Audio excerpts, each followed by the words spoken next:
What's up, guys? Someone asked what song was that? What? What? Oh no, I have the camera the other way, so now it looks like I'm facing away. Hold on a second. No, Colin, no. It's good. That new angle. Then I'm just looking off in the distance, just staring at the Twitch the Twitch menu bars. That new angle.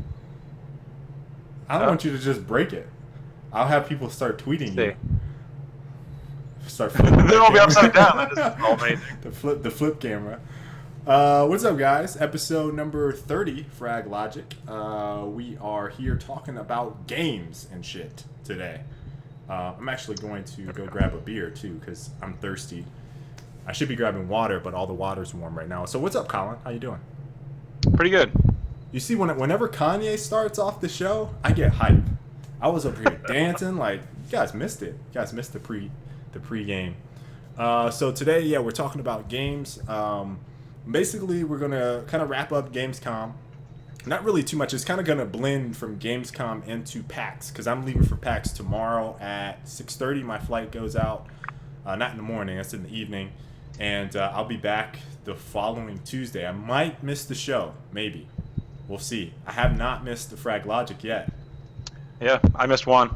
And there's potential for me to miss 2 in a row because I'll be going to Florida on Friday. So I'll be out for vacation from Friday to the following week. So You're gonna come back and the stream page is gonna be covered with sponsors. I'm gonna have like Cheerios and I like Brawny, Cheerios and Brawny and cleaning products. I'm just saying, we're just gonna have the whole thing just plastered with logos.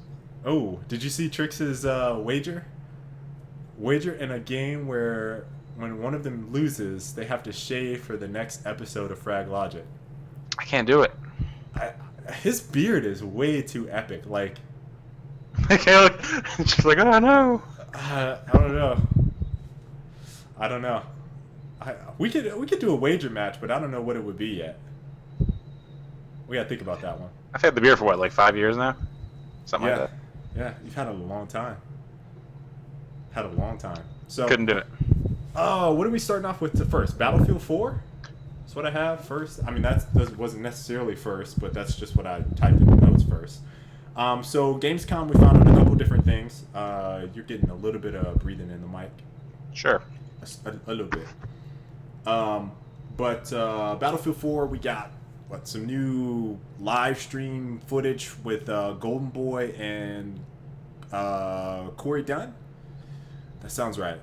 Where basically they were commentating players that were just walking up to the booth playing. I mean, I bet that had to be kind of awkward. And there was I don't know if you listened to it. There was a couple times where they were like, or I watched the one when they were showing off the gunner boat, and I can't remember if it was Corey or Alex, but one of them was like, yeah, he's on a tear with that gunner boat. We've been watching him for a while. They pull up his stats. He has 4 kills. They were like, well, I guess he was 4 and 3. It was like, well, I guess we tuned in and watched all of his kills with the attack boat. So he gets all 4 of those kills. He's doing a pretty good job. And then Alex is something like, yeah, the sea warfare and Battlefield is fantastic now, guys. With this guy only getting 4 kills, and I'm thinking when they're showing it, like, man, this thing is just beast. Like, this dude is like 15-0, and it's like he only has 4 kills, and I was like, man, they're struggling right now. But they also showed off tiered reloading. I guess I saw on Twitter. I didn't actually look at the list, but I saw that they had someone tweeted out that they have this massive guns list, or they tweeted all the guns or something like that. So there's some gun list floating around with all. Does it really matter though? Like, do people still get excited about that stuff? Like, I don't. I mean, do people actually get excited about looking at a gun list, I which is like 90% the same guns from title to title because it's all based on real life guns? It's not like it's like, ooh, look, a railgun or a rocket launcher or a lightning gun or something. You know, it's like M16, M40, M56, M60. Yo, those attachments. I'm just throwing numbers. M77. That new red dot, man. That's the thing. They all have the same scopes too.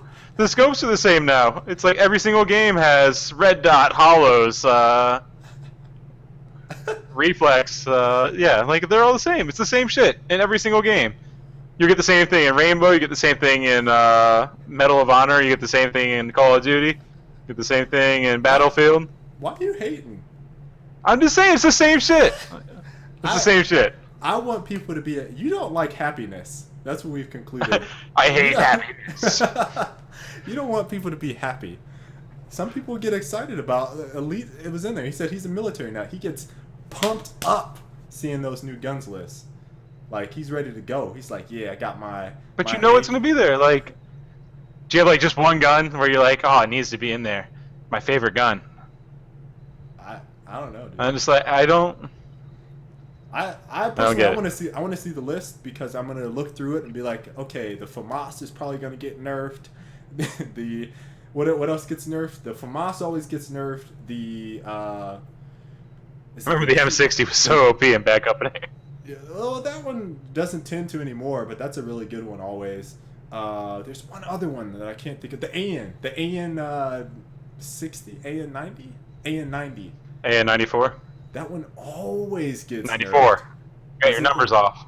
Okay, my bad. The AN 94. AN 94. So that one will get nerfed, or it'll be the best, one or the other. So it's the FAMAS, the AN, M16. Those are gonna be the three best, and then whatever shotgun is probably gonna. What was the one that Wraith was using? The auto shotgun, the shotgun of doom.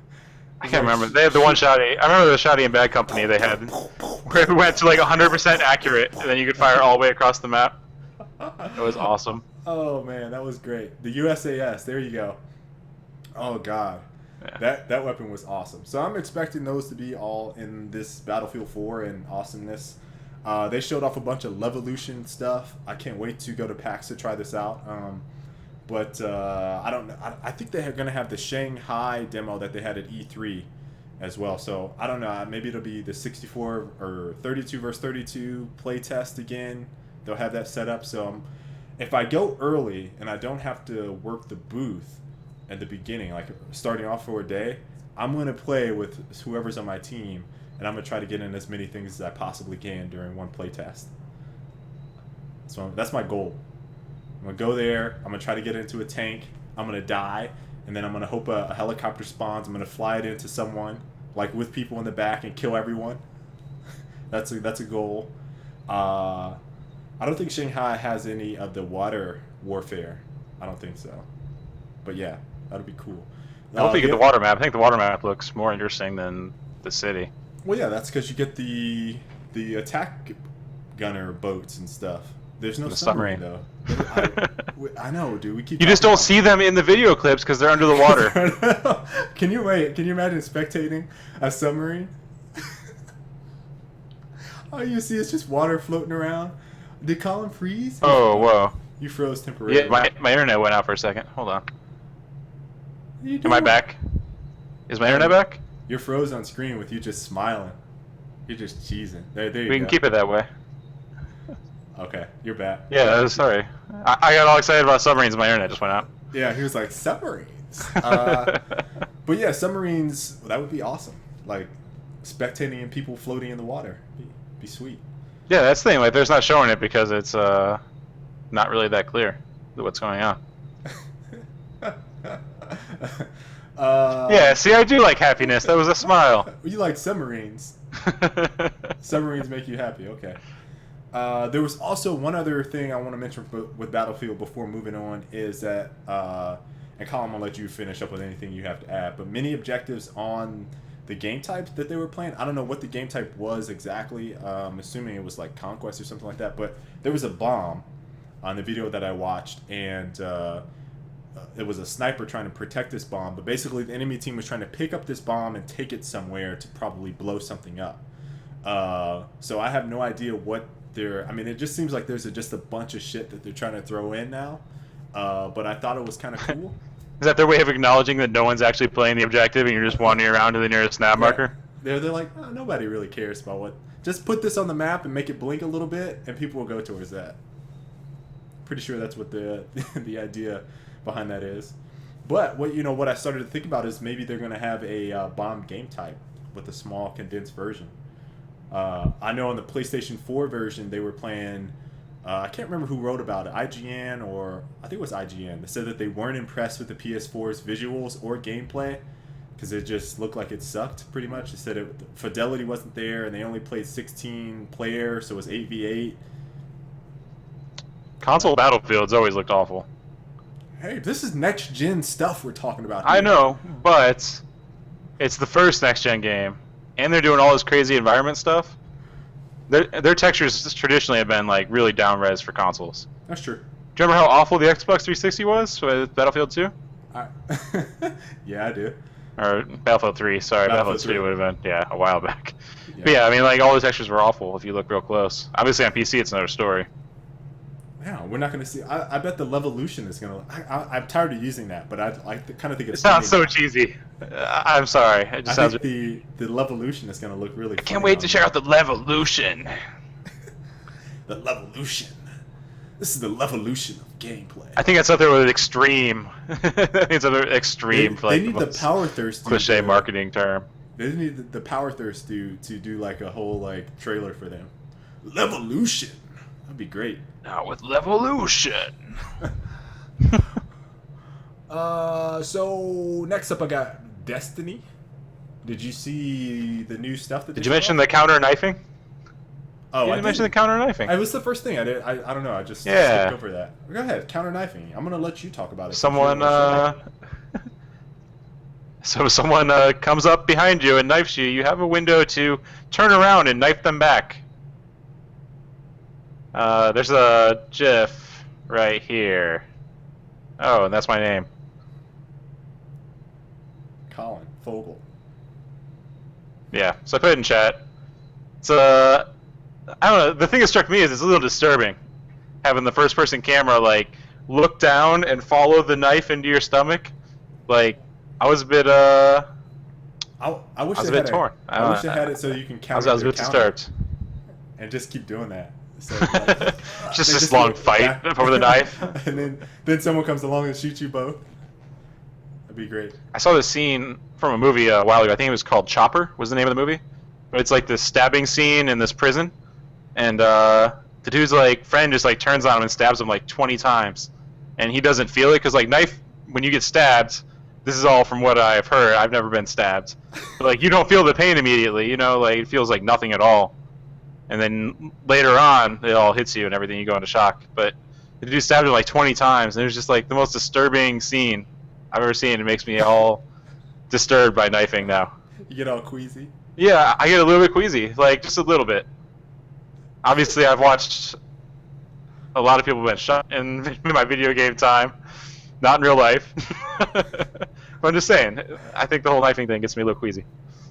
What if you just stayed in counter knifing mode? No one would ever get stabbed, and then you just get shot by a bullet. Then you'd be good. That's, I suppose. You just start this long ass duel like the Gears chainsaw duels. Yeah. I'm gonna put this messed up scene in chat for anyone who really wants to be disturbed. It's a good scene. Don't get me wrong. So if you get outplayed and stabbed in the back, you can counter. I don't know what they were trying to show there, because the dude was kind of turned, like he knew it was coming. Well, I don't know. He was barely turned, though. It was pretty much in his back. It wasn't like he ran straight up to him. So do you think he got like a prompt that was like, you're about to get stabbed? And then it was... Like, I don't know. Maybe he just has time to react. Maybe he like heard footsteps and just hit the button. That's why you need to be able to counter the counter, because that's just cheap. You think you got a backstab and someone turns around and is like, no, stab you in the gut.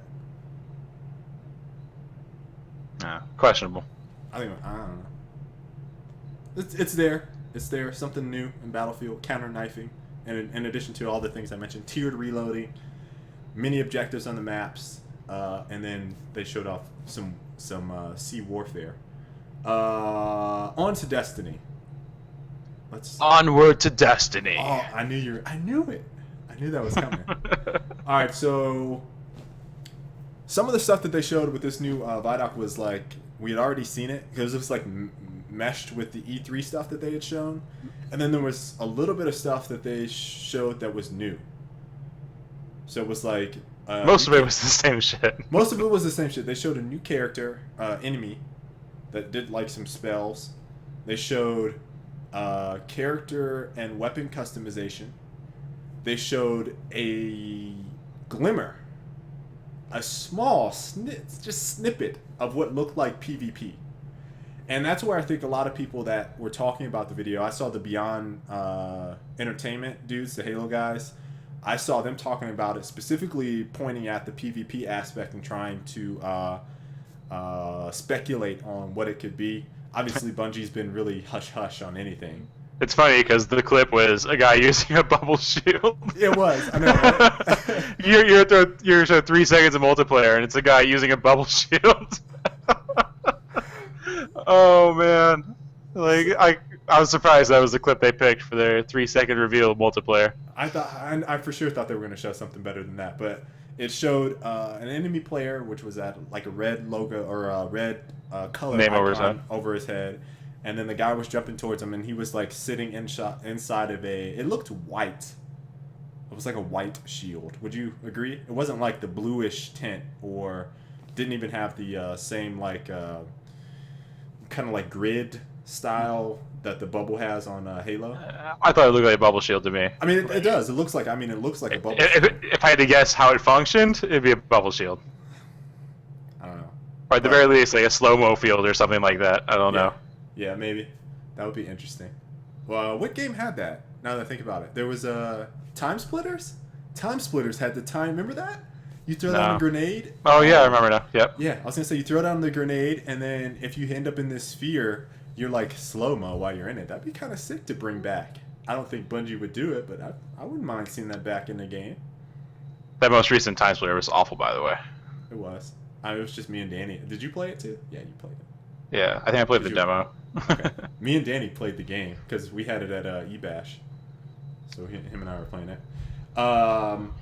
They also showed off some new abilities. I can't remember everything from that because I'm just going off of memory from what I saw. They showed one where a power up, I think, for the hunter is like it adds some type of attribute to your weapon. So like he turned gold, and it was like gold. They called it like a gold gun power up ability or something like that. So your weapons had, I want to say, fire attribute on them. That sounds right to me. They also talked about something about your third gun, which is supposed to be like your ultimate gun. They're like, you're gonna take this out when you need it the most. It's like, yeah, I don't know what does that mean. I assume it'd be like a long cooldown type weapon or like really low ammo, which you have to replenish frequently. Because it was like they said there's 3 guns. Like the first one is your kind of like day-to-day working gun where you just kind of shoot bullets into things. 3 guns is too much. You're ridiculous. You're ridiculous. Back in my day, we had 5 or 6 to 8 guns. Yeah, rotating between all of them. And we switched with the number pad. Saying. Or hell, going back to Dreamcast, you guys switched with the Y button. Y button. Just kept mashing it. Or weapon wheels. Weapon wheels were cool too. Yeah, I don't think that's too many. I think 3 is manageable. Plus your abilities. It's fine. Gears had 3 guns. Yeah, if you use on D-pad to switch weapons. I think it'll be fine. Not a problem. But I mean, I'm liking the way it's shaping up. I was particularly interested in anything that they have related to PvP because it is Bungie, and I'm expecting big things from Bungie, obviously. We kind of have died down a little bit on Destiny because they've been so hush-hush, and then they released this, and it's like, yes, we got some more stuff. But, I mean, really, it's more the same, so I can't really say that, like Colin said at the beginning, it feels like it's more the same stuff. We can kind of speculate on some of the stuff that they've shown, but for the most part, we'd be talking about the same stuff. So not too much there, but I thought it was worth mentioning. Now, with Titanfall, and we've been talking about this shit a lot. So I was going through all of the Gamescom stuff, and I was talking to Colin a little bit about it earlier, and he had actually linked this article on Twitter. Do you have that article pulled up? No, I can get it real quick though. All right, with the quote of Drew McCoy, who is It's a great article, by the way. Yeah, it's a producer over at Respawn Entertainment who was talking about some of the movement, which I had a video on that, but some of the movement in Titanfall, and one of the things that really stuck out from one of the videos that I kind of caught, and this didn't have anything to do with movement, but Collins does, was that when the interviewer, I can't remember who it was from, I think it was someone from IGN, asked him about Titans, calling in Titans, Drew McCoy responded by saying the following: calling in a Titan and I'm going to paraphrase, in Titanfall is not like quad damage in Quake. It's about choices, right? So this harps on something that was another thing that he said in there, which was the reception. The question was like something like, how did you guys expect the reception to be about Titanfall going into E3, and then after E3, what expectations did you have for reception? And he responded by saying, we were a little apprehensive at first. It's not what people are used to these days in shooters. And afterwards, he was like, "Are people going to get it?" And he said, we got a car alarm going off. Okay, there we go. But anyway, he said it's after E3 and people getting to play. He said the reception has been phenomenal. So what kind of got my gears going is that, and this is what I talked about in my video, is that these guys recognize that Titanfall is going, kind of harping back to the old shooters in a sense of movement, mobility, maybe even gun gameplay a little bit, but I feel like that's more Call of Duty. And so they're trying to make it seem like, hey, this is accessible, but we know like some guys just aren't going to get it, and they're going to get their shit handed to them and pushed in hard. And so, what Colin talked about, or at least what we talked about earlier, is like how they're kind of harping at these old school games like Quake or Unreal and things of that nature. And I think the thing that you talked about, Colin, was they're not going to have we don't see rocket jumps these days, right? Yeah, the word they use, they said the games these days are one-dimensional, in the sense there's no movement stuff. Like if you look back at the old games like Quake, Doom, Tribes, Unreal, the vertical aspect's been kind of removed from recent games. Right. So I think they just acknowledge, like, if good players play this, people aren't going to, maybe they won't, maybe they will, maybe they won't, but they recognize that there's going to be a definite drop off in the number of people that kind of get it right away in terms of how skillful the game can be. And that's why I'm so excited for it. But some of the other stuff that he talked about was electric smoke. So if you hop on the back of a Titan, we've seen the players actually hop on the back of a Titan and like disable it. Apparently the Titan can do like an electric smoke field where it like stuns them and gets them off, and maybe you can like stomp them or something afterwards. So I thought that was pretty cool. They showed off the mobile turret mode for the Titan, where you can tell it to follow you around. And so it'll basically, I guess, provide support fire and just kind of track you and follow you around in different areas. I'm kind of wondering how the AI is set for that. Like, is it going to walk in street paths that are nearest to you? I'm sure it's a path system where they just flag certain paths. Okay. Because I feel like at one point he cuts through a building and then it like walks all the way around and meet him on the other side. Okay. I'm a little concerned with how that might play out. Maybe if people are doing some really crazy stuff and then like your guy gets, or your Titan gets hooked on something. And just, it doesn't matter though. I mean, if you have it on like follow mode, then whatever. I don't think you really care about what happens to it at that point. What do you mean? I would. I want my little, they call it an iron pet. I want my little iron pet to walk around with me. Why not? I mean, I see potential there for it to get caught on collision. That's fine. That's why you pilot it. Oh, that's your workaround? Okay. You can't have the best of both worlds. You can't have it be a perfectly pathing killing machine while you're also a perfectly pathing killing machine. True. That's true. The other thing, last week we talked about the bubble shield, or the shield around it, and it was confirmed that my suspicion was right, is that it is actually a shield that is protecting your Titan. I'm assuming from damage, like bullet damage, not necessarily of someone walking into it and then just disabling it. And I guess this is something worth mentioning as well, is that the Xbox 360 version, which is, I believe you said this last time, the Xbox 360 version is being made by a different studio. Yep. So, do you think that is some cause for concern? They said they're pretty hands off, but the content's going to be the same across all the platforms. I imagine what's going to suffer is frame rate. and possibly like supported resolutions I don't know. and textures. I think those are gonna be where it takes the hit versus Xbox. They also said they're going to try to utilize dedicated servers on everything. Yep. So, I'm pretty sure you can do that now. I'm pretty sure you can use the Windows. Is it Azure? Azure. Yeah. I don't know how you say it, but I'm pretty sure that service is actually available currently. There's actually if you want to use it. A really good article on Respawn's website about the dedicated servers and basically explaining host advantage and why dedicated makes sense. But it's a pretty good article that I read. It was posted like a little after E3. If anyone wants to check it out, maybe I'll link it after the show or something like that.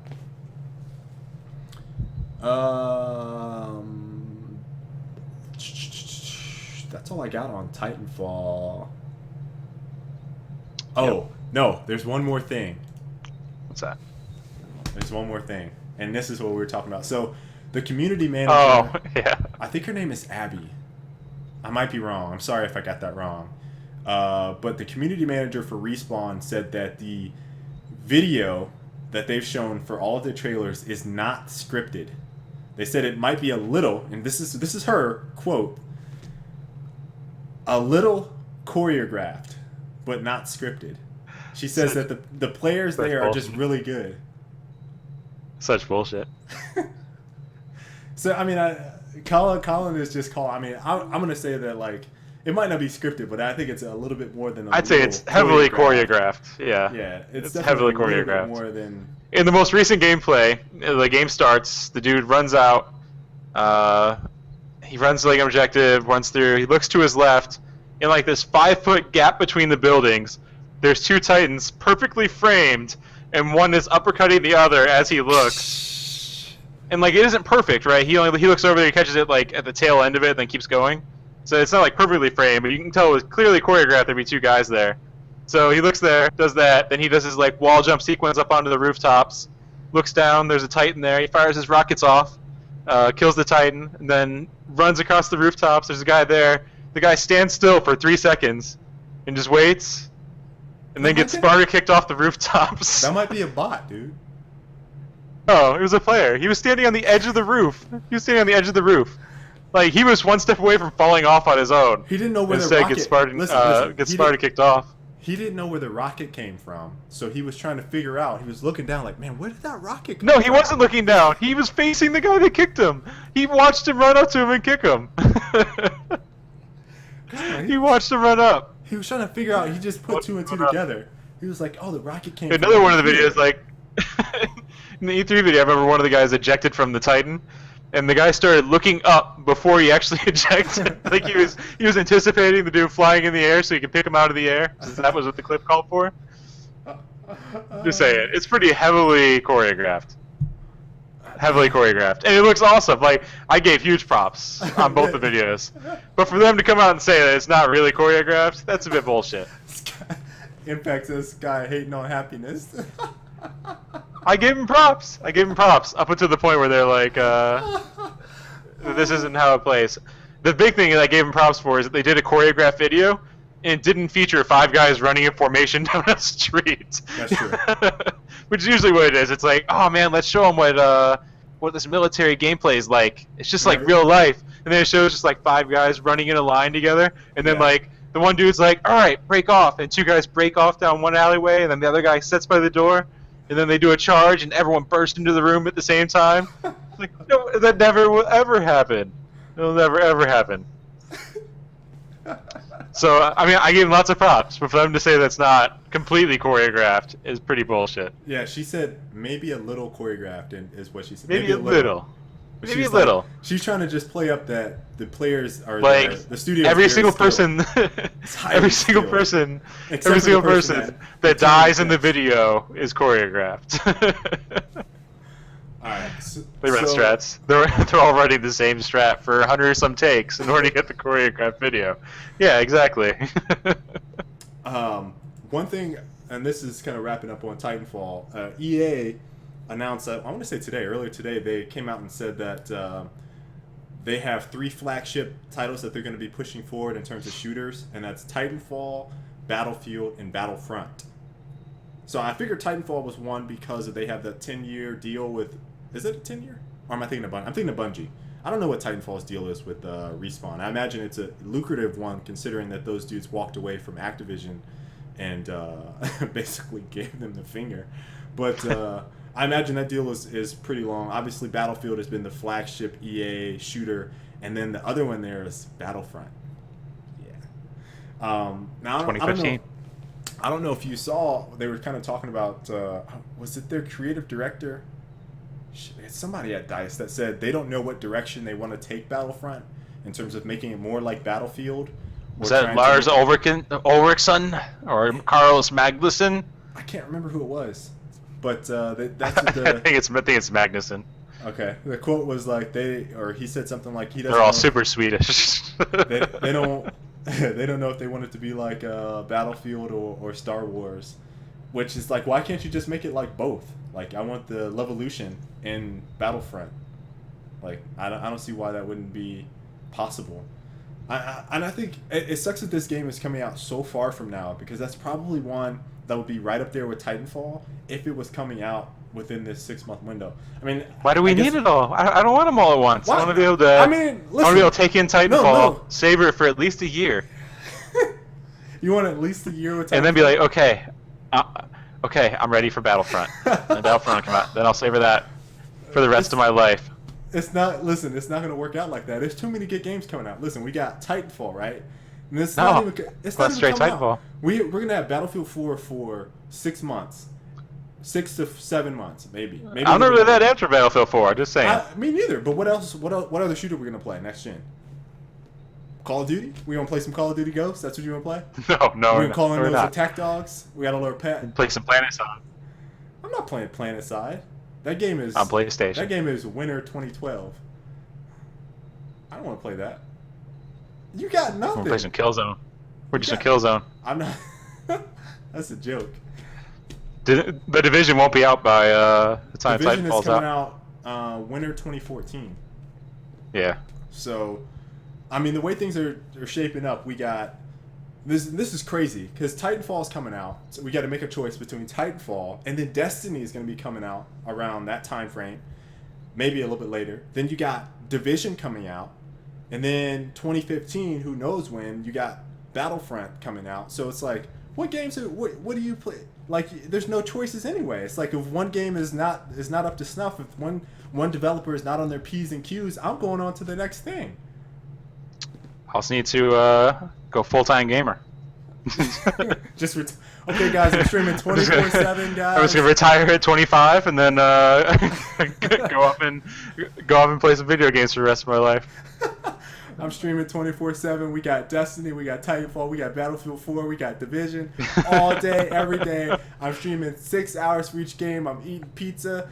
Let's go. Pizza, Mountain Dew, and Doritos. The door is unlocked. Come deliver Jimmy John straight to me. Knock on my window. That'd be a shit. You just put up a donation button and it goes right to the Jimmy John's website for delivery. Yo, I mean, I don't know what's gonna happen. But, like, there's too many games to play. Like this time next year, we're gonna be talking about a shit ton of games that we're playing, right? We're not gonna be talking. We're gonna be playing. Yeah, the show. Like, welcome to Frag Logic. We're gonna be playing Division tonight. Tonight we're gonna be talking and playing. Oh, so what's going on tonight, Colin? Well, same old that we did every night.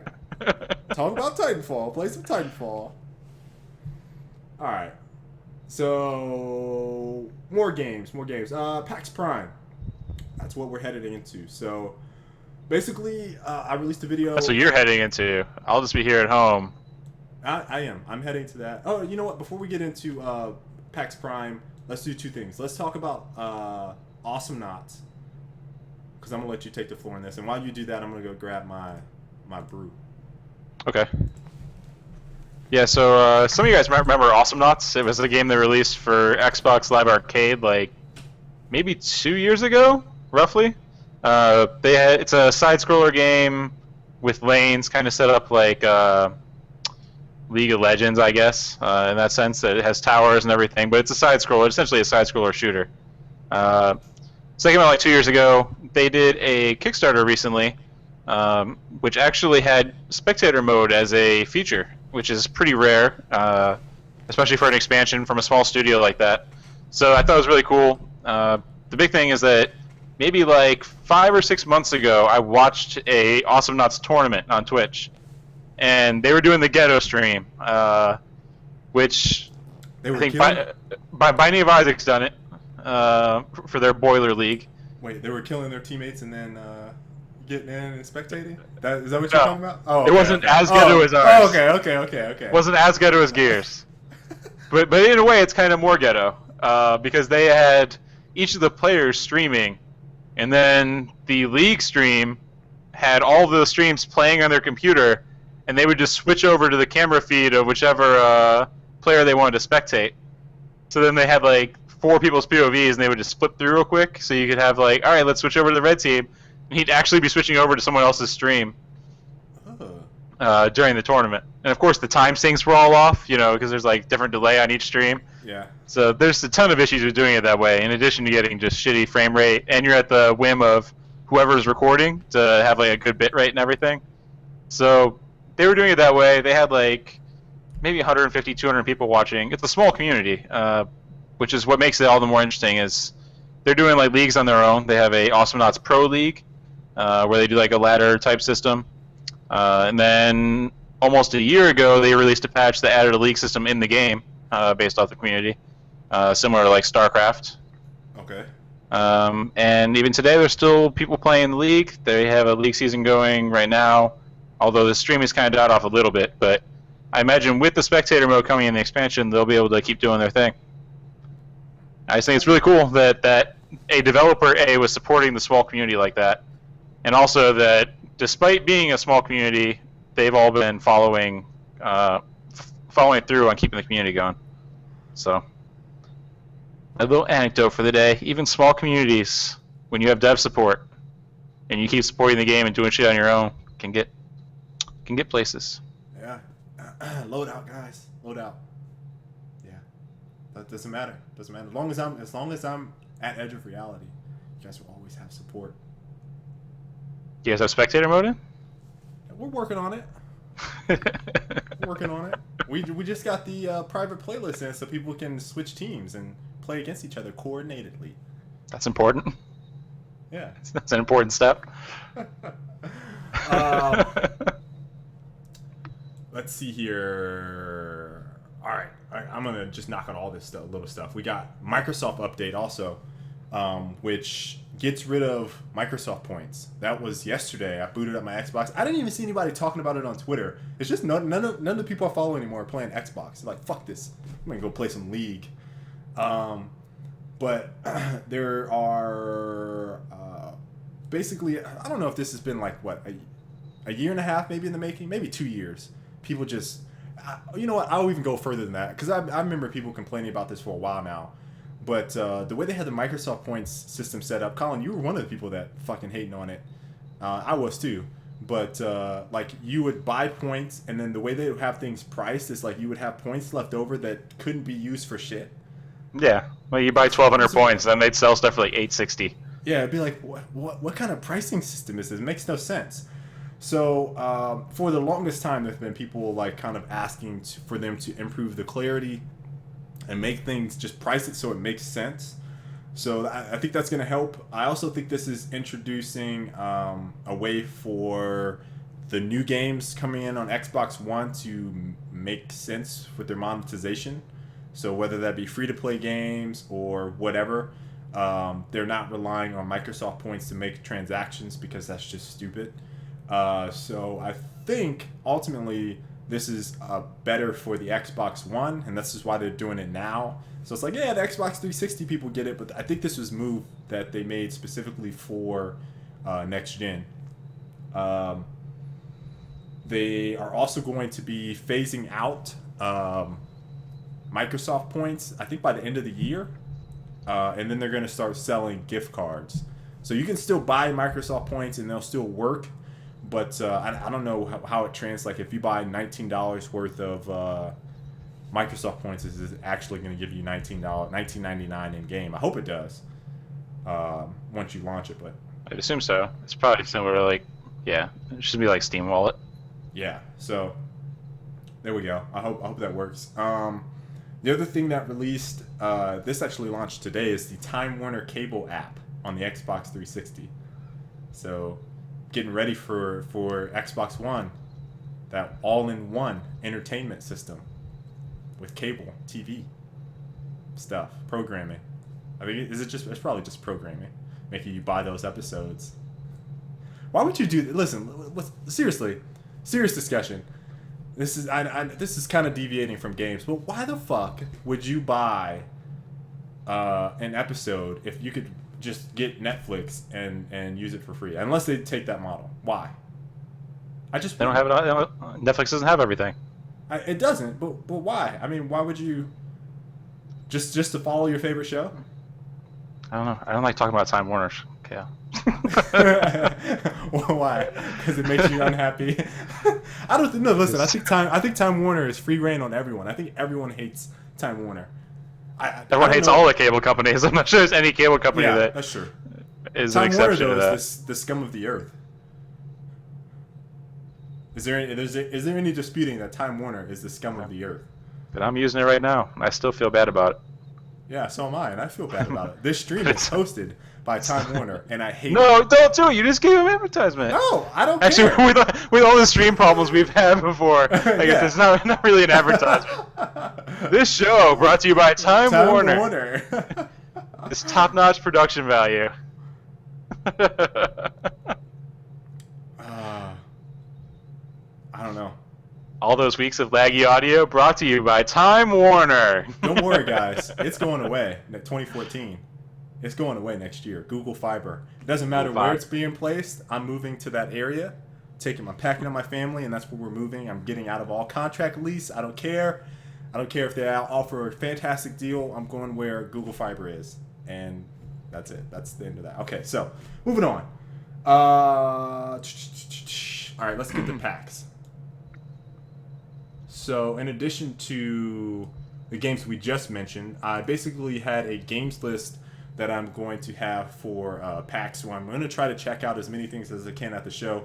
The crazy thing about PAX this year is that it's already a fucking crazy, insane show, but they extended it a day. So they always hold it Labor Day weekend, and then Labor Day, I mean, people are off. And they're like, well, why not just have it on Labor Day and let everybody go back Monday night or Tuesday morning? So this year it's a 4-day event. And I just envision craziness, like people dying from plague, PAX plague, and kids getting left at the event, like Home Alone style, and like just zombie apocalypse type shit going on. I don't know. It's going to be crazy. But I'm going to try to check out a whole bunch of games. I got Xbox One list. I have a PlayStation 4 list. I'm not excluding PlayStation 4. I still think the controller is going to be shit, and I'm not going to enjoy it, but that's just me. Some of the games that I have on my list, obviously Battlefield 4. They have the Shanghai multiplayer. Forza Motorsport 5. I'm going to try to play that. They're going to have the McLaren P1 on the Laguna Seca racetrack. Killer Instinct, which is a little bit about Killer Instinct. Ken Lobb, who I think works for Microsoft, if I'm not mistaken, he says that Killer Instinct, I don't know how, I kind of feel like it's kind of a bullshit response, but you know, we talked about this maybe last week or the week before, Killer Instinct being rather a free-to-play game, right, Colin? Is that what you said? Something like free-to-play game. And I even think you said maybe it's not a free-to-play game. But Ken Lobb goes, he says it's not free-to-play, it's the world's most generous demo. And so both Colin and I were like, really? It's one character. One character. One character who plays against all the other characters, and I think they're unlocking his tutorial and storyline. And that's it. The world's most generous demo. The world's most generous demo is a fucking free-to-play game. I mean, like, to be honest, like, it's not free-to-play in the sense that you can't unlock stuff on your own. Like, that's free-to-play to me, is like, there's also a way to get stuff on your own. True. In this case, it's literally just a demo. I wouldn't say most generous. It's just a demo. And then they're selling the game piecemeal. I just have a hard time swallowing maybe him saying world's most generous, because it's definitely not. Because the world's most generous demo is a fucking free-to-play game. Because you get all the shit. So I wouldn't word it as such. Like, I can hop on League of Legends without paying a dime and play 10 free characters at any given time. Right. And they cycle those out every 2 weeks. Like, I don't get what you're going for there. So, anyway, that'll be at PAX. I'm going to try to play that. I'm hoping that the Mad Catz fight stick will be there, arcade stick. The one that's supposed to launch with the game or with the system itself. In addition to Mad Catz also having the arcade stick, they're also going to have a racing wheel. Did you hear about this? They're going to have a racing wheel. So, I don't know, did Mad Catz like get a deal where they got first dibs on everything? Probably. That's fucked up, dude. That's fucked up. I'm pretty pissed about that. Were you going to buy a racing wheel at launch? No, but I was going to get some stuff. Were you going to buy a racing wheel ever? Have you ever bought a racing wheel? Yes. Not for eBash? Yes. Gran Turismo. I played Gran Turismo 1, 2, and 3. I was hardcore into it. Yeah. I did not use it once. I used it like 3 times at least.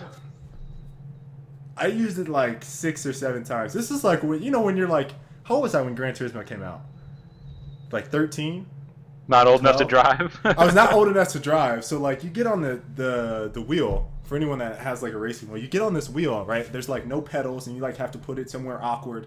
Massive and awkward. You have to put it on your lap and then your legs fall asleep. Yeah. Right. So it's like you start driving and like sometimes, and I think back then the like the 1-to-1 controller for a racing wheel, like the feedback for it, the sensitivity wasn't accurate. So like you would turn a little bit and like it would make your car go or and so like I could never feel comfortable driving it, and so I would always be like, man, I could control way better on a controller. So I mean, I tried it and then I was just like, no. My uncle though, he went nuts with the racing wheels. Like he had his shit decked out. Like he built a little deck for it and like had the wheel and everything all set and like had the pedal and like fake gear and stuff. It was like sick. Yeah. There's a guy at work that does iRacing and all that stuff. Actually, you guys have Jeremy over at Edge now. He does the iRacing stuff too. Does he? Yep. I'm going to have to ask him about it. I have been thinking about doing some racing games on the channel and like buying an actual steering wheel and putting on like racing gloves and a helmet and like live stream. Like, I think I'm going to do that. Just sweating your ass off. Feel free to take that idea. I'm sure someone on YouTube has probably already done that, but I think I think I'm going to do that. iRacing is a subscription racing league where they do. It's kind of like a sim of NASCAR, essentially. And then you just pay like $15 a month, and it gets you into the league, and then you can race your way up the ladder or whatever. Yeah, they have that all the time. I want to say there was an F1 game that actually was like paved the way for iRacing. I can't remember what it was. It was on the PC, like 6 years ago, something like that. Maybe. The other game that for Xbox One, I think will be in the Xbox area, is Rise: Son of Rome. It's going to have the co-op gladiator mode playable at PAX. Dead Rising 3 demo will be there.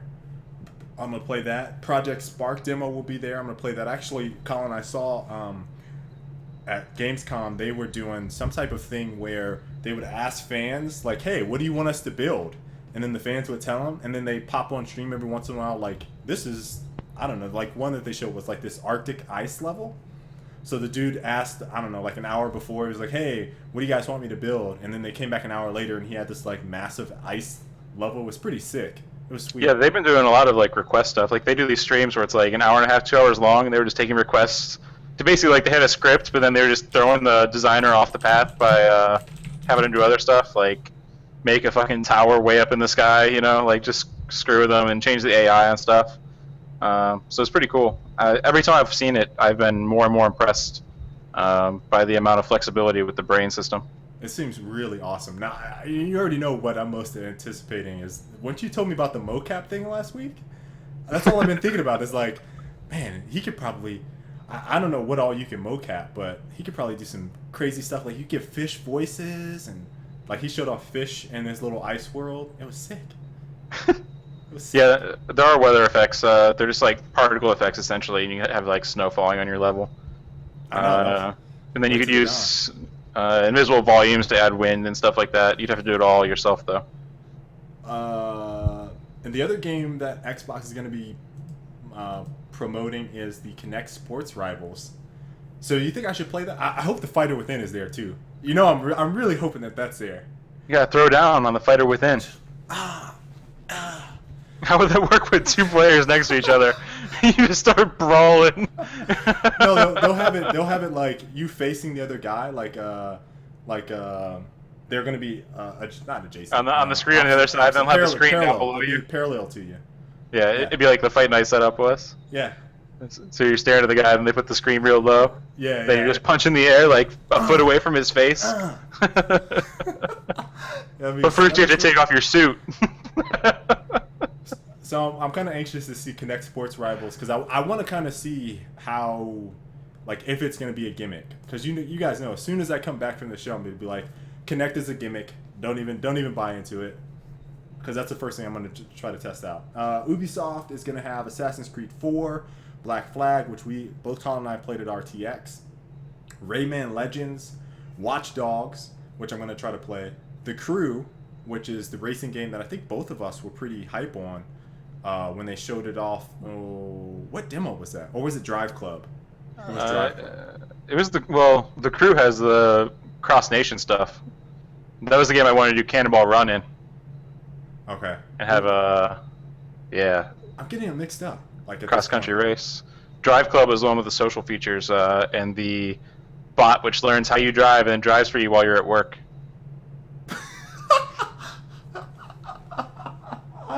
I'm sure that's not the marketing explanation they were going for, but I'm pretty sure that's all I took from the explanation of how it works. Are they serious? Yeah, that's serious. I'm 100% serious. That is how it works.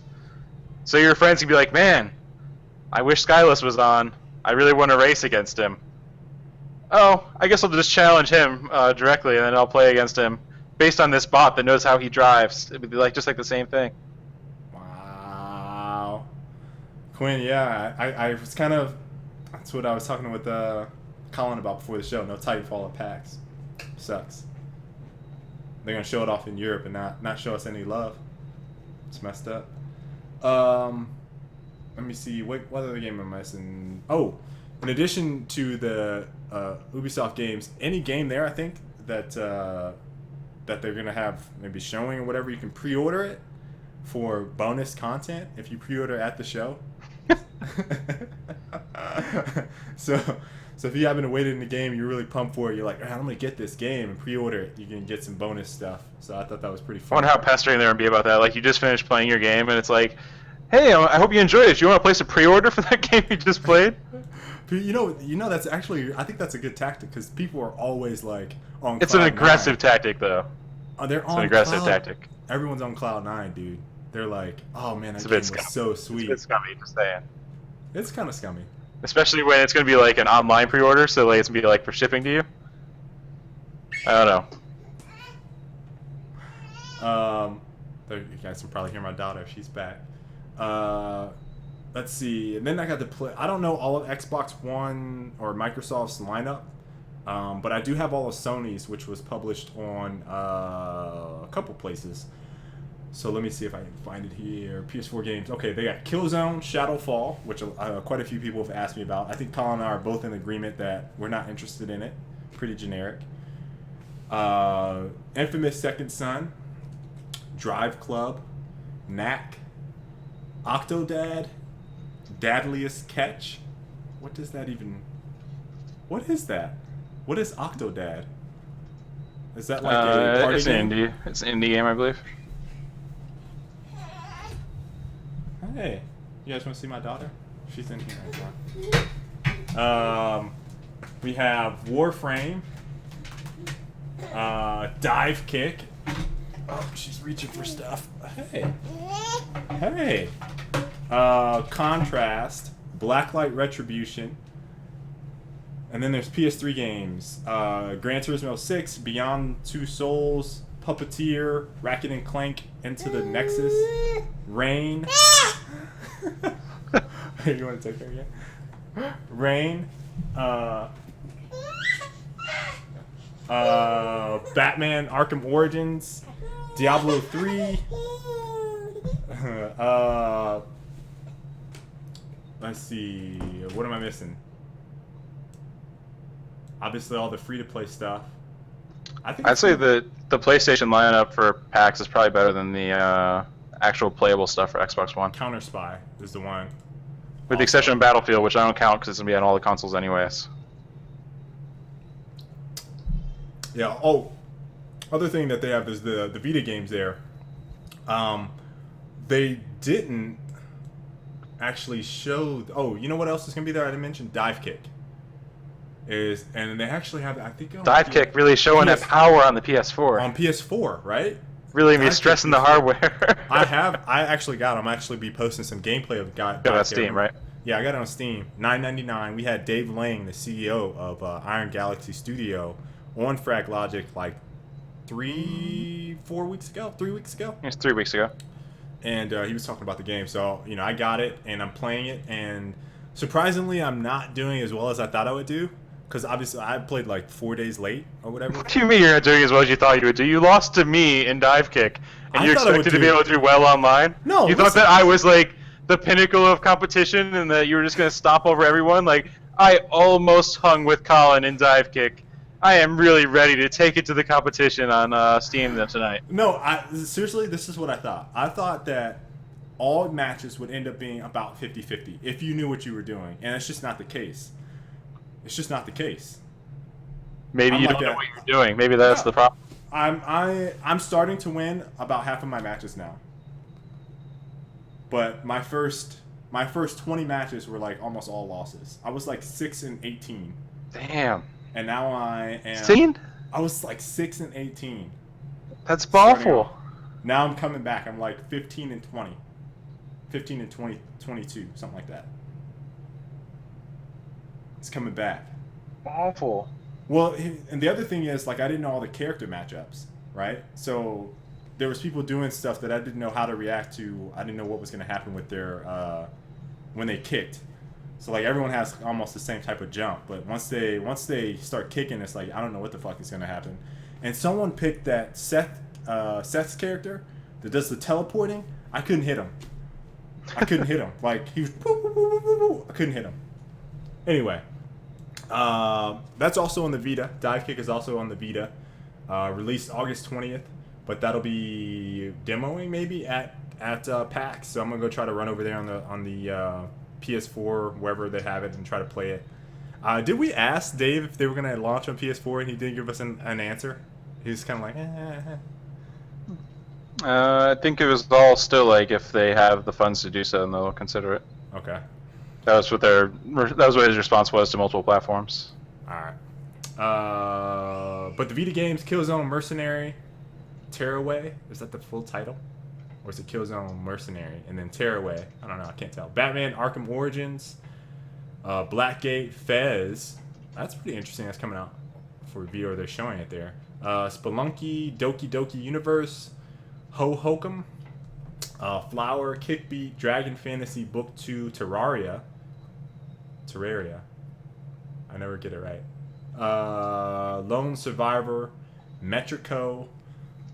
What is that? Luftrausers? Is that a German name for something? What is that? I think that's a. Is that the Skyship game? I have no idea. Luftrausers, Proteus, Atomic Ninja, Bit Trip Presents, Runner 2. Oh no, I was wrong. It's a shoot 'em up. Okay. Future Legend of Rhythm, Alien, Rayman Legends, TXK, and Real Boxing. Yeah, like most of those games are already on PC because they're indie titles. Yeah. I guess since Quinn is in here, is Halo Assault, the one that's on the tablet, is that going to be at PAX, Quinn? Will that be there? Are people going to be able to play that? Because I really want to play it. I don't know if that'll be a selling point for me to get a Windows tablet, but I'm very interested in playing it. QDs. Spartan Assault, yeah. Spartan Assault. He doesn't know. They just say they're giving controller support for it coming up shortly. Well, do you think that'll be your new Halo? Remember you played Halo Wars? I played Halo Wars quite a bit. Yeah. It was fun. Yeah.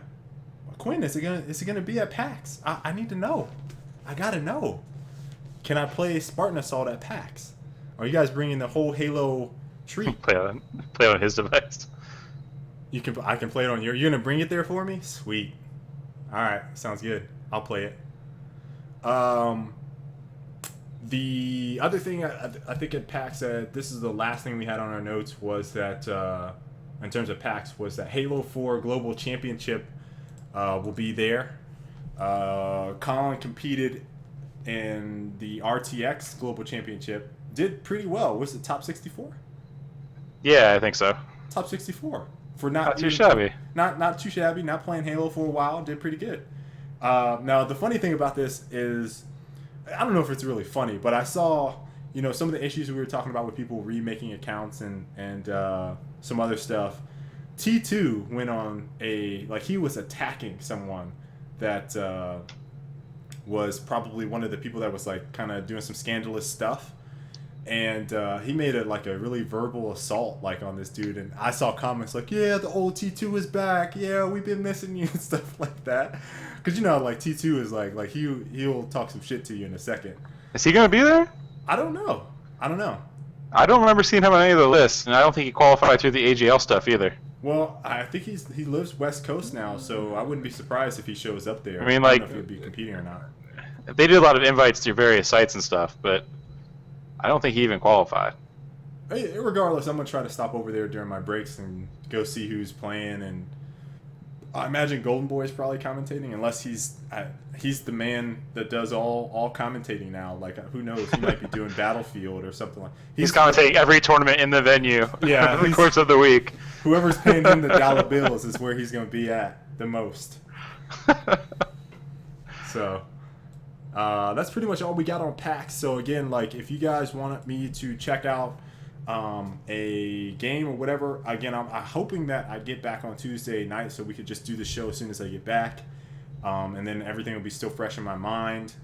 But just let me know. Let us know in the chat.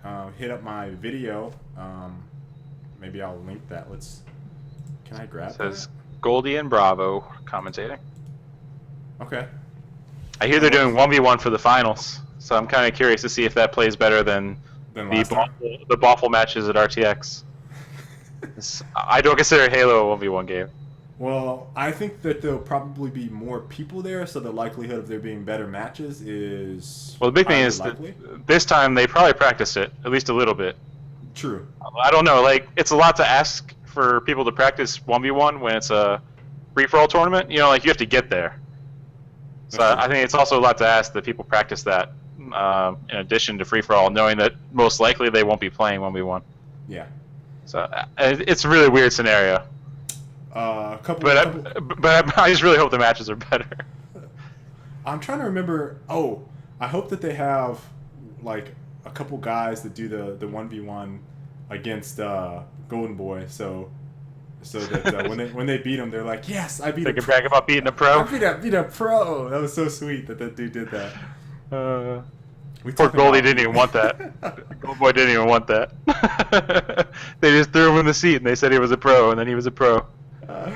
It's messed up. Oh man, that was great. All right, so tonight we're gonna hit the Q&A, but I want to end with Splinter Cell Blacklist and basically giving you guys our thoughts on the game. Colin, I'm gonna let you go first. I feel like I was talking all show today. Yeah, you were. I think we've played enough Blacklist to give a pretty solid review on it, wouldn't you say? Yeah, I definitely. I mean, campaign aside, I haven't played as much Classic as I want. I haven't played as much Splinter Cell Classic, which is the 2v2 mode. The games that I tried to play, it was difficult because and this is gripe number one. There's only quick match in the game. There's no rank match.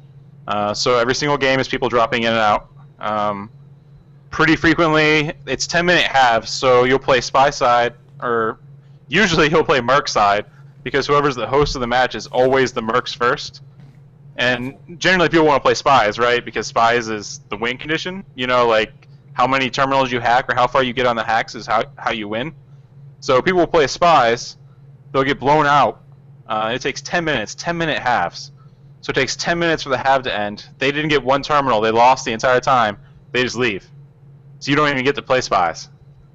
That's what happens in most of the matches.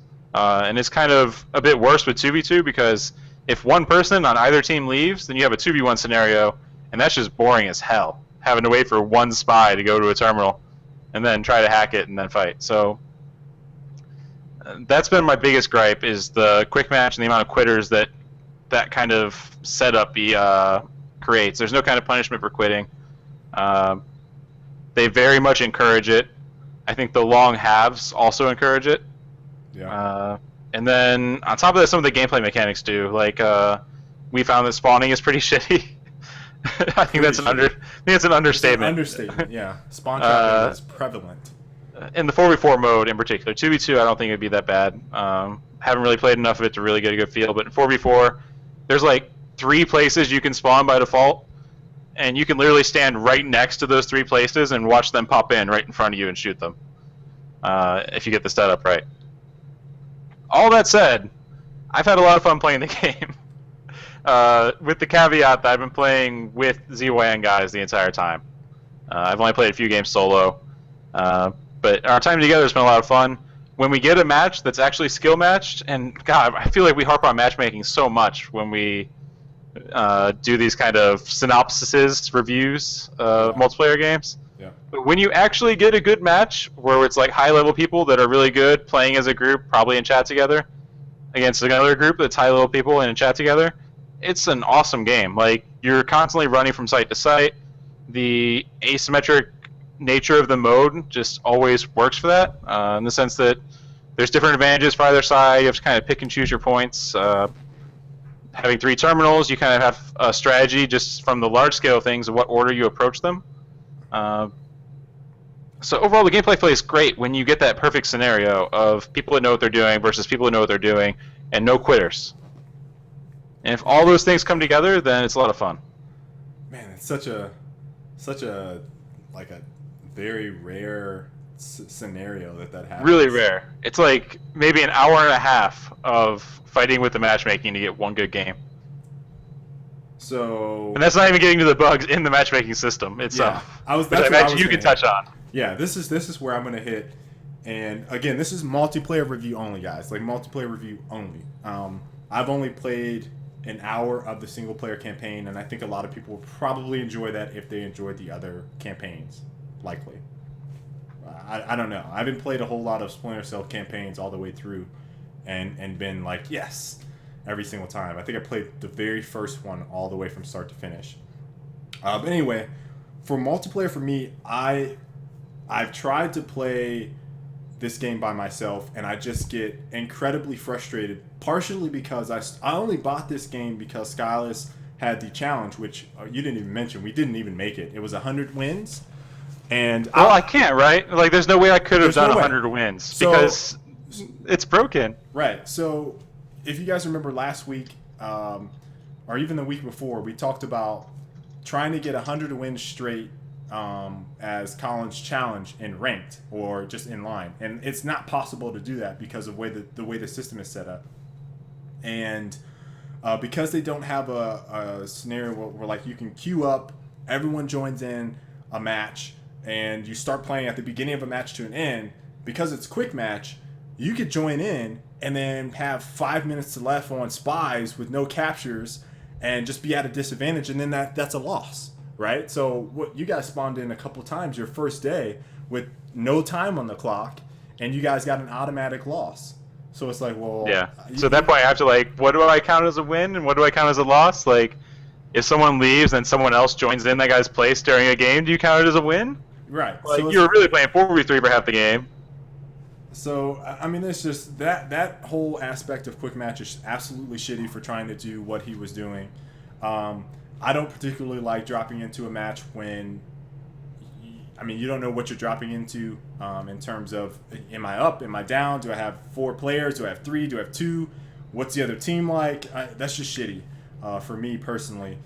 And they don't give you really an option to do anything else. Like there's no system where you can take 4 guys and start at the beginning to end. It seems like they tried to replicate maybe a little bit with Epic's Gears, just using that quick match formula.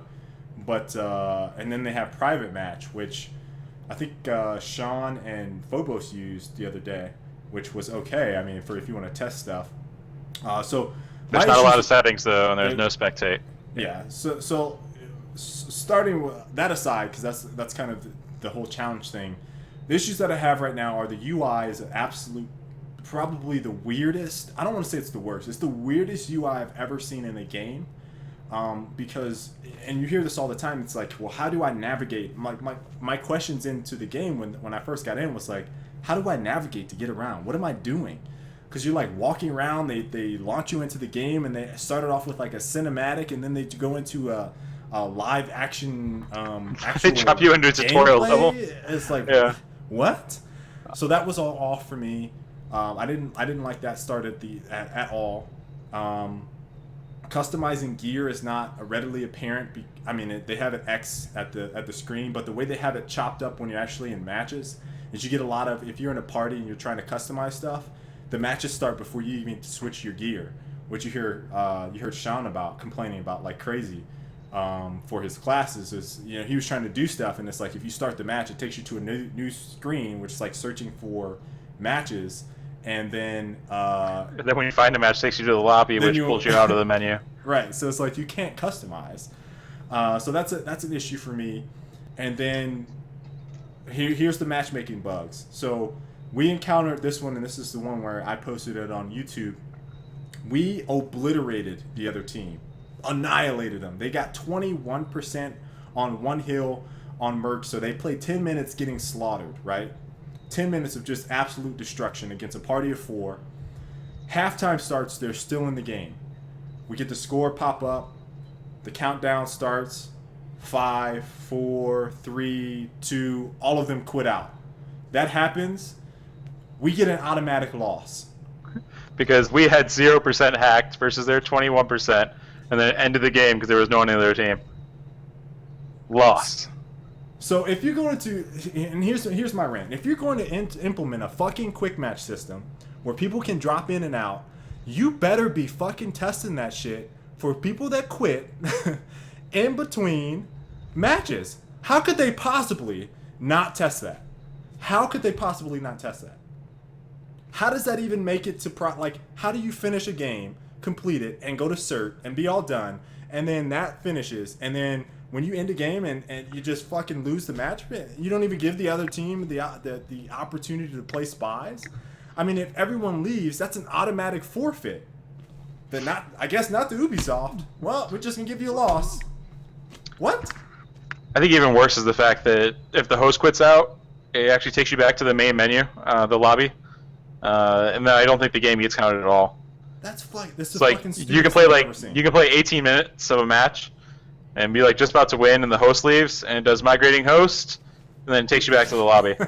Excellent. Like, come on, man. We successfully migrated. They're on an indie dev budget. Right. Pumping out the same game over and over again. Right. I'm just. I do think the multiplayer stuff was taken right from Rainbow. Like, I think they just took it right from Rainbow and then pulled stuff out. I was blown away. It's basically the same setup.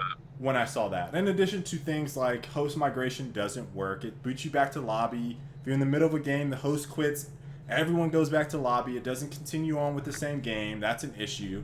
Colin got stuff where he was playing the game and then he randomly crashed during the game in multiplayer. That's obviously an issue. So, people ask me, what do I feel like is the...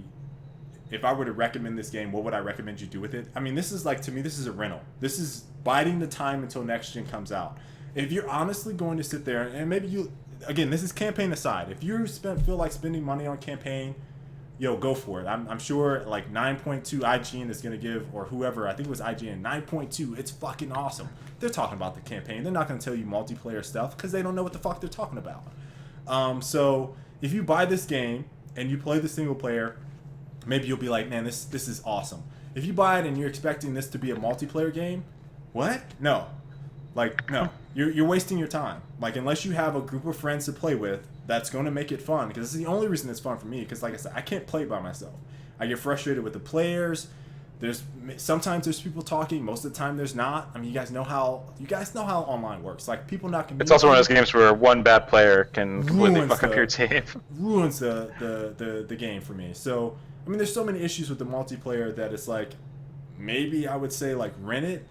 But there's so many other options that are coming out in 3 months from now. It's like, why would you buy this game? Why would you waste your hard-earned money or your parents' hard-earned money when you could just wait a couple months, load up, and then buy all the new shit?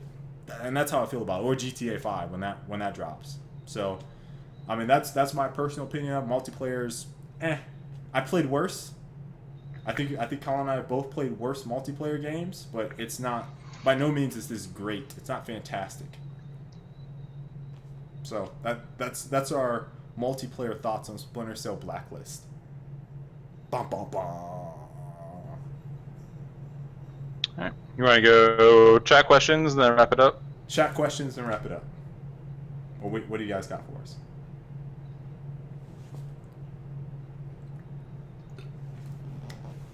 Are the Merc? Boom.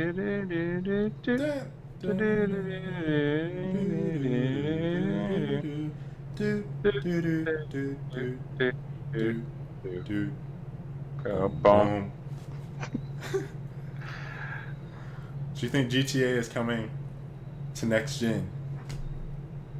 Probably. Probably. I would assume so. I wouldn't It'll expect. probably take a while. I wouldn't have. They high always port expectations. PC like they port PC over like 8 months after like the console version come out. I think that's when they might do the next gen as well. So it's pretty similar. Thoughts on Watch Dogs? I thought Watch Dogs looks pretty good. It's just me. I mean, there's some gameplay elements. I'm a multiplayer guy, so it's still like kind of meh. It's kind of meh to you. Yeah, it's not really a multiplayer game. I mean, it has multiplayer, but it's not. What do you think about the Division companion trailer? Play anywhere, anytime, with your friends. I think that they're pushing the mobile stuff and no one's going to use it, like the tablet stuff. What do you mean? No, some people are going to use it. Lots of people have. Most people aren't going to use it. It's not. Thing is, like, it's not like you can do it with an iPad in most of these cases. It's like tablet? You have to use a Windows tablet for all the Xbox stuff. Oh, that's fucked. Sony usually it's like you need a Vita for most of their like second device stuff, you know. I thought this would work with an iPad. I'm not sure. If it doesn't, then I'm man. It's smart glass that they're pushing, so I don't doubt it. Why they gotta play me like that? You think nobody got no Windows tablet except for Quinn? I watched WCS finals, just the finals match. So it was Bomber versus J-Dong. It was pretty boring, so I didn't really have anything to say. Are we getting PS4 Xbone at day one this December? I am getting Xbox One first. PS4 shortly after. I'll probably get it. Yeah, I'll probably do the same. It's my goal. I don't know. I'm gonna try and save up and get both on day one. I already have my Xbox One pre-order at Amazon. I think that's what I pre-ordered. Yeah, I need a pre-order. What? Really You haven't pre-ordered yet? Nope. I was looking for those bundles, and then the bundles came out, and I didn't have the money to pre-order. I don't really need that much money to pre. I mean, Amazon doesn't take your money to pre-order until after they shipped it. I think. They don't take 50? Nope. They don't take 50? They don't take 50. I'm also a Prime member, so maybe that throws things off. Oh, maybe. Thoughts on Payday 2? Fun if you have friends. It's kind of like Left 4 Dead 2, or Left 4 Dead for that matter. If you have a group of people and none of these guys will fucking play with me, so. I don't think it looks that good. I watched a couple streams. It's fun, dude. It's fun. I'm telling you. Like coordinating. It looked like it looked like a lot of waiting for like drills to go and hacks to Yeah, finish, and that's when you just kill people. that's the entire game. Is like go to point A, start a drill, then defend for 20 minutes. You romp a stomp. No, it wasn't fun to watch. That's for sure. Payday 2, so good. Console or PC for next gen? It's gonna start off console, and then it's gonna go PC. I'm not sure it'll matter, to be honest. Like, games are getting to a point where they're close. Yeah, like I don't think the console's gonna be that limited. Didn't we just have this conversation about Battlefield 4?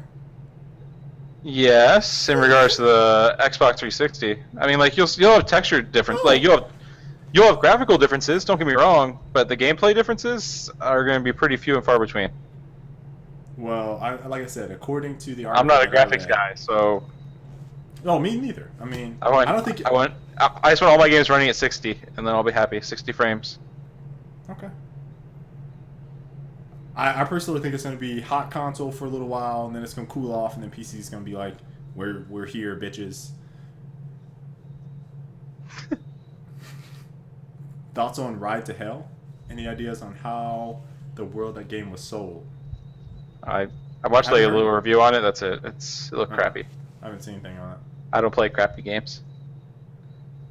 I don't get those YouTube dollars to play crappy games. Do you guys think that GTA 5 not having multiplayer for the first 2 weeks is a drawback? There's 2 weeks worth of content in GTA 5. Like, I could run around in GTA and just blow shit up for 2 weeks. So, I don't know. There's a lot of content in Grand Theft Auto games. Do you think Diablo 3 coming to consoles will boost the population a bit? Are they doing crossplay? I don't think they are. I haven't heard anything about the crossplay. I highly doubt they are. Could be wrong.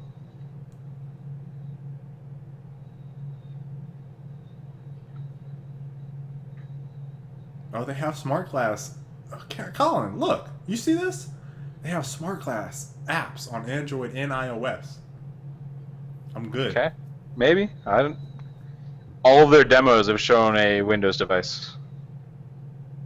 Nemo, yeah, we covered PAX Prime. What are we looking forward to? I was looking forward to Titanfall, but I guess it's not confirmed. Woe is me.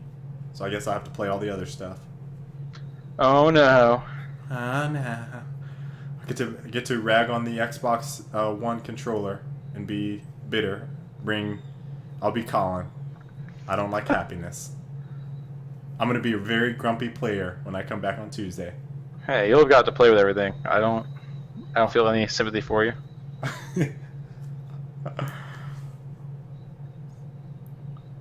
What do you guys think about the Arkham Origins multiplayer? I didn't cover the multiplayer. I thought it. I read into it a bit. It seemed really interesting.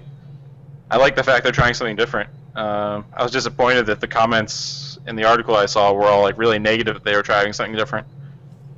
I don't know. It seems like it could be cool. It's one of those things where you really probably have to play it because it's asymmetric. I don't have any. It depends on that. I was gonna say I don't have a problem with asymmetric maps, and stuff, or I should say design, but it really depends on the types of modes that are in there for me to say that. Pirates or ninjas? I'm more of a ninja kind of guy, but I like Jack Sparrow. He makes pirates cool. I don't really. What's the topic for tonight? About Romans. Games, and more games. That's all we've been talking about tonight is games. And a little rant on... There was a little rant on Time Warner. There's a little rant on... who else did I have a rant on? Splinter Cell? Ubisoft? I was talking about games. Right now we're just getting questions from the chat. We're about to wrap it up. Yep. This is going to be our last question, and Colin, I'm going to let you take it. Whatever you see. Whatever you see. Counter-Strike, free to platinum model. Or free to play is what he meant. Okay. So they made it so that it drops crates and hats and shit in Counter-Strike now. and they're doing an esports crate where like the keys that you buy for the crate go towards very vaguely supporting the esports community. But there's no like direct thing, and it seemed like that's how most of the Counter-Strike stuff has gone. Is they don't really have a good cohesive plan like they do with Dota, and I don't think that the crates are going to help the game grow.